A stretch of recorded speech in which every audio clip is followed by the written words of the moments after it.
Eu sou Otmar Schneider, analista de valores imobiliários, e no vídeo de hoje a gente vai falar sobre as últimas transações do TXF11 e que também a gestão falou um pouco sobre elas, né, no relatório gerencial, que vai melhorar tanto a distribuição, né, resultado não recorrente, como também diminuir a alavancagem do fundo.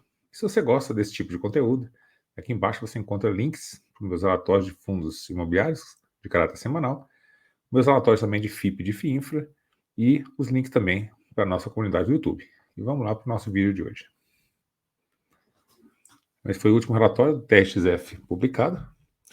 Então, fazendo um resumo rápido aqui do fundo, ele teve início em outubro de 2019, taxa de administração dele de 1% ao ano sobre o valor de mercado e também tem uma taxa de performance de 20%, que excede IPCA mais 6% ao ano.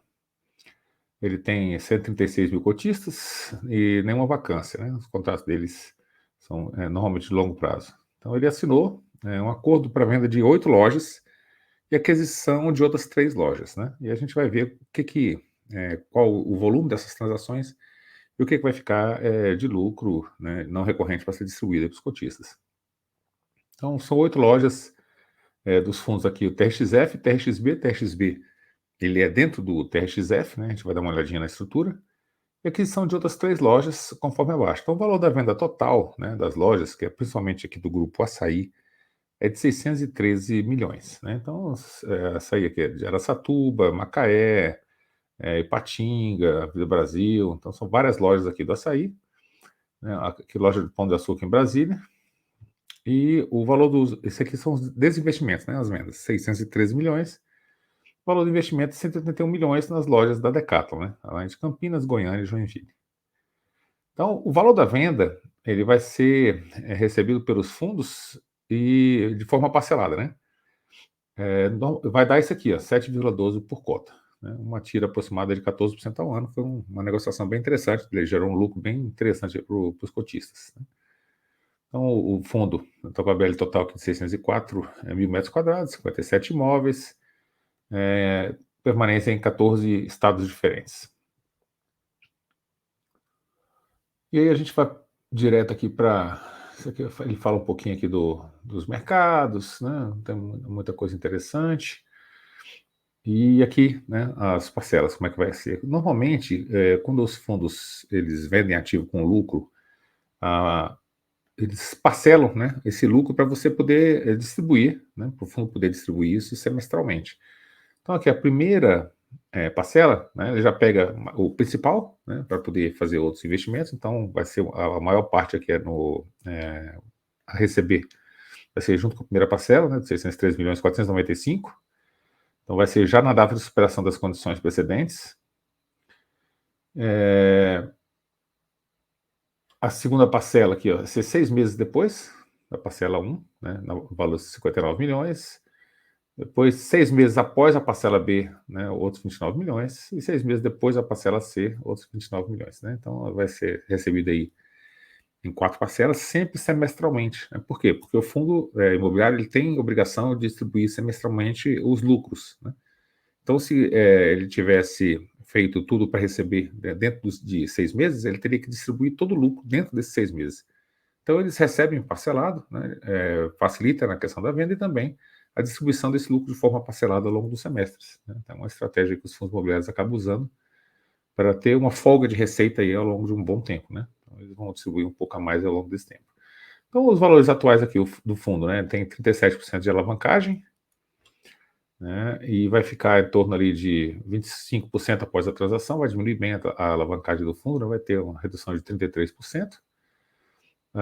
O fundo ele era bem concentrado aqui nas receitas do açaí, né, no mercado açaí, 45% vai diminuir para 28%, e vai aumentar o número de inquilinos. Né, então aumentou em 66% o número de inquilinos, de 6 agora para 10. Então deu uma diversificada. Então essa transação parece que foi bem interessante.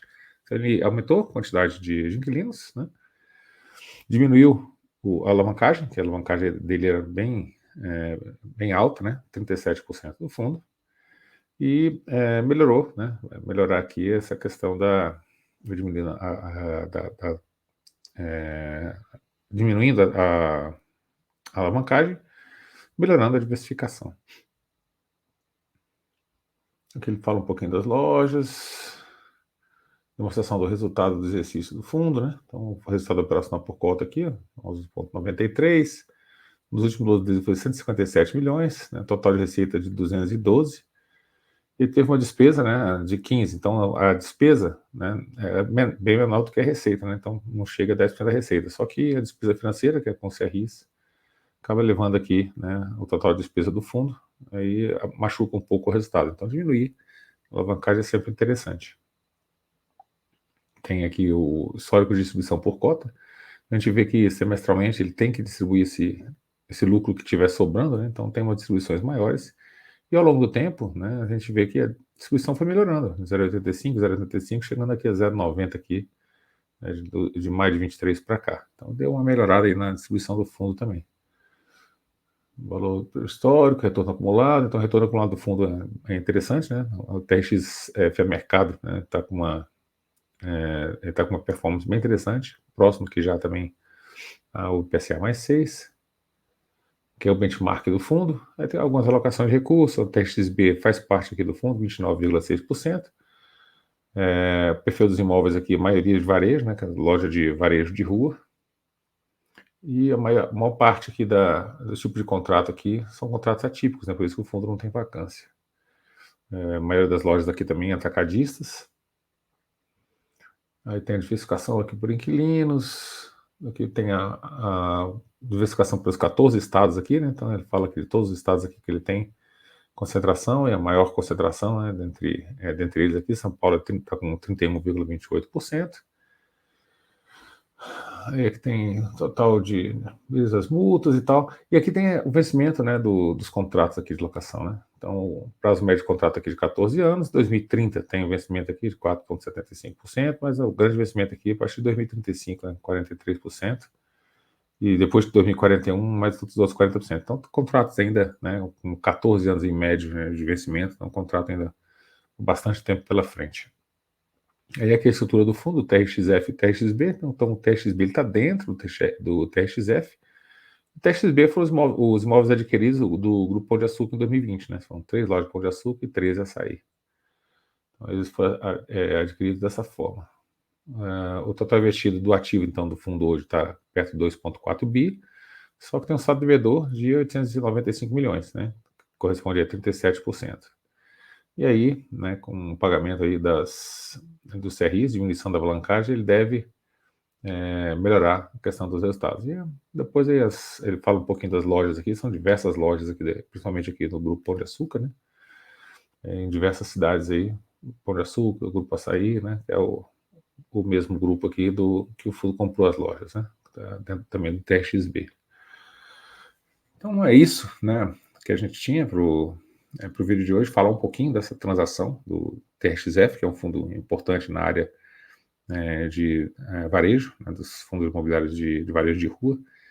Essas transações aí vai reduzir, né, então ela vai reduzir a alavancagem do fundo e também tem um resultado aí interessante, um ativo interessante que vai deixar um resultado futuro a ser distribuído aí que vai melhorar um pouquinho semestralmente aqueles resultados que eles acabam distribuindo a mais do que a renda recorrente. Então, diminuindo é uma notícia boa aí para o fundo, né? E deve melhorar, né, essa questão da distribuição aí também ao longo do tempo. É isso que a gente tinha para o vídeo de hoje. Espero que vocês tenham gostado do vídeo. Se gostou do vídeo, deixa aí seu joinha, se inscreve no canal, compartilha. Aquele amigo que você acha que pode ter interesse nesse tipo de conteúdo. E até o nosso próximo vídeo.